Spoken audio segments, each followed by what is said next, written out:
All right, so here's a practice with a reaction mechanism. You kind of have to think about these in a Hess's law kind of format. And now the rate limiting step is the one that's going to occur the slowest. So that's going to be the first one. That makes things easy. All right, so we want to know the overall reaction.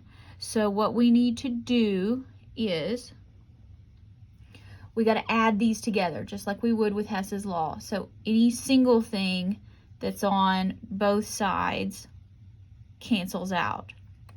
So our overall reaction would be 2 NO2 plus Cl2 makes 2 Cl NO2. And I guess these are all gases, so I should probably put that in there.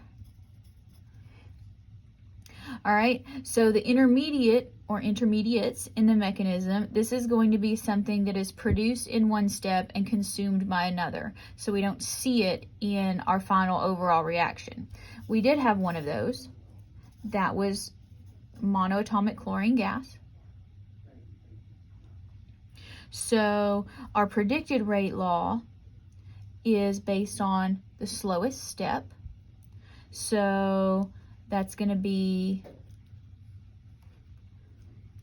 so rate is going to equal K1. So you see there's K1 based on the slowest step times. Now when we're doing elementary steps, the coefficients do matter and they are applicable.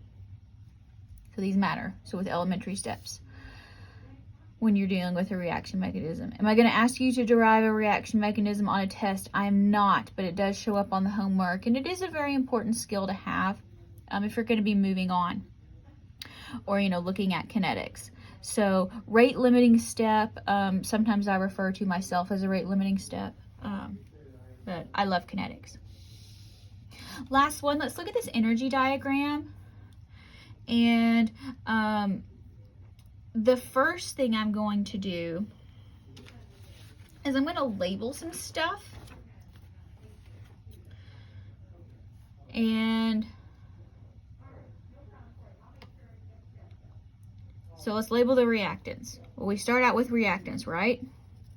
Where do we end up? Products. Good. An intermediate, that's going to be here. This would be an intermediate.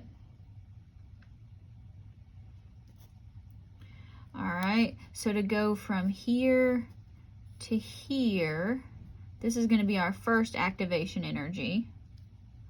To go from here to here, this would be our second activation energy. Here's a transition state.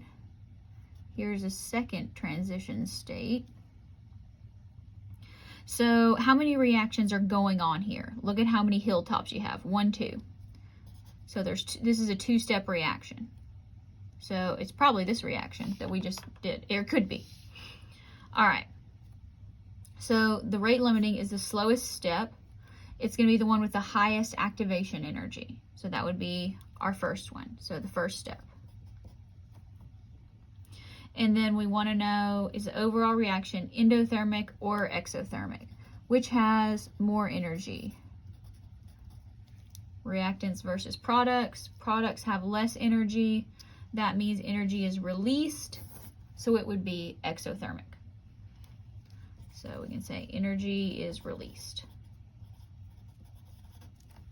But energy diagrams, really important to just understand conceptually.